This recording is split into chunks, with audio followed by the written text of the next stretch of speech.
Faberlik kompaniyasiga a'zo bo'lsammikan, bo'lmasammikan, qanaqa imkoniyatlari bor deyotgan opa-singillarimiz uyingizda o'tirgan holatda o'z biznesingizni yo'lga qo'ymoqchimisiz? Yoki bo'lmasam o'zingiz, oilangiz uchun mahsulotlar xarid qilib yurmoqchimisiz? Hoziroq 90lik 689 45 raqamiga Telegram, WhatsApp orqali murojaat qiling, ya'ni siz xabarnoma qoldiring, men siz bilan bog'lanaman.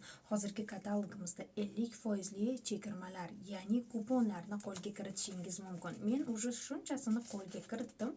Sizda ham mana shunday imkoniyatlar bor va keyingi katalogimizda bu kuponlaringizdan mazza qilib foydalansangiz bo'ladi. Hoziroq bizning katalogimizda, ya'ni hozirgi 6-katalogimizga a'zo bo'ling. Faberlik onlayn magazinidan 20% dan 70% gacha chegirmalarni qo'lga kiriting va bu bilan birgalikda shaxsiy biznesingizni yo'lga qo'yishni onlayn tarzda, offlayn tarzda bemalol foydalana olishingizni men sizga shaxsan o'rgataman. 90lik 689 45 raqamiga hoziroq murojaat qiling.